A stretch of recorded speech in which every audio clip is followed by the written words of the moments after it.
संजय जी, आप क्या दिखाने की कोशिश कर रहे हैं?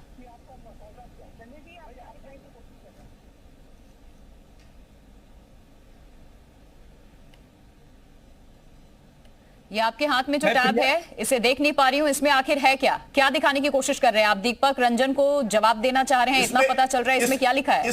इसमें नोट पे ही लिखा हुआ है भारतीय रिजर्व बैंक। भारतीय रिजर्व बैंक इस नोट पे लिखा हुआ है। मुझे लगता है पढ़ ले Deepak Ranjan. Reserve bank of India. आप अंग्रेजी नहीं पढ़ पा रहे हो क्या? रिजर्व बैंक ऑफ इंडिया उसमें लिखा कि नहीं लिखा? मैंने कहा आप हिंदी में अंग्रेजी पढ़ा, उन्होंने हिंदी में आपको पढ़ के बता दिया। दोनों की अपनी अपनी लाइनें हैं, दोनों की अपनी अपनी समझ है। दीपक जी, प्रिया जी, मैं इनसे यही बड़े सवाल से पूछना चाहता हूँ कि क्या नोट ये चेंज करेंगे या नहीं करेंगे? अगर इंडिया शब्द हिंदुस्तान से हटने जा रहा है, अगर भारत शब्द लेकर आते हैं, इंडिया हटाते हैं, फिर तो बहुत सारी चीजें चेंज करनी पड़ेगी। वैसे तो हम अगर गिनने बैठेंगे तो हमारे लिए ये जो हमारा वक्त है डिबेट का, वो कम पड़ जाएगा।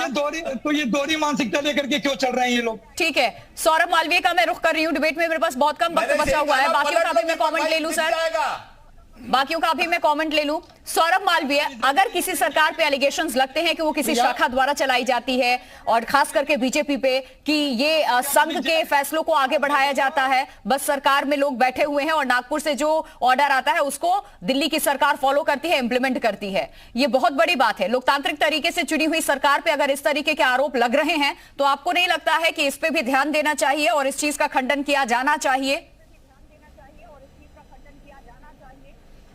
बिल्कुल सही बात आप कह रही हैं, ये दर्द इनकी हम समझ सकते हैं, लेकिन मुद्दा जो है उस पर थोड़ा सा ध्यान हम दिलाएं। भारत से जुड़ी हुई ही बात है और उसी से जुड़ा ये सवाल है। संघ प्रमुख मोहन भागवत के उस बयान को बार बार यहाँ कोट किया जा रहा है, उसके बाद ये चीजें सामने आई हैं। प्रिया जी जस्ट मिनट जी। भारत की आजादी के साथ दुनिया भर में अनेक देश स्वतंत्र हुए, और भारत अपनी स्वतंत्रता के साथ आज भी विकासशील है और बहुत सारे देश विकसित हो गए।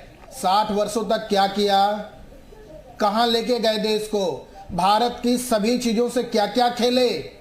आज अमृत काल सामने है, उस दौर में हम चल रहे हैं, और 2014 के बाद भारत में एक ऐसी क्रांति आई जहां वंशवाद, परिवारवाद, इन सारी चीजों को धता बताकर विकासवाद पर भारत खड़ा होने लगा, और खड़ा होने के साथ आज विश्व मंच पर भारत की जीडीपी रेट 80% ग्रोथ कर रही है, और दुनिया भारत की तरफ देख रहा है। आंकड़े देखिए, मैं बता रहा हूं, और सिर्फ 1.5 मिनट का वक्त है, मैं उनसे कमेंट ले लूं। बॉबी लॉरेंस, जा रही है पूरी दुनिया। ऐसे आप लोग सब लोग अगर एक साथ बोलेंगे तो फिर किसी की बात समझ नहीं आएगी, मुझे वाइंड अप करना पड़ेगा, वक्त कम है। बॉबी लॉरेंस जी, क्या मैसेज जाएगा? राजनीतिक स्टंट, स्ट्रैटेजी, क्या मैसेज जा रहा है इस वक्त देश में? ये हिंदू तो मोदी का भरोसा 2024 के नहीं पार नहीं होगी, ये आपके मोहन भागवत के नहीं पार नहीं होगी। बॉबी लॉरेंस जी, अपनी बात रखिए सर जल्दी से। बोलिए। देखिए, अभी कांग्रेस के प्रवक्ता ने कहा कि रोमन भाषा का इन्होंने जिक्र किया कि उससे शब्द आया है। देखिए, हम रोमन की सभ्यता या इटली की सभ्यता या इंग्लैंड की सभ्यता से थोड़ी ना चलेंगे। हमारे भारत देश की सभ्यता बहुत पुरानी है, और राजा भरत के नाम पर इस देश का नाम भारत है, जो है ये बहुत ही पुरानी सभ्यता है। भारत, मैं फिर एक बार कहना चाहूंगा कि भारत पहले था और भारत है और भारत ही रहेगा, जो है। और इसमें किसी भी प्रकार का कोई विवाद नहीं है। सभी राजनीतिक दलों को भारत के साथ में भारत के विकास में लगना चाहिए। देखिए, हिंदू मुसलमान पर बहस करने से बेहतर है।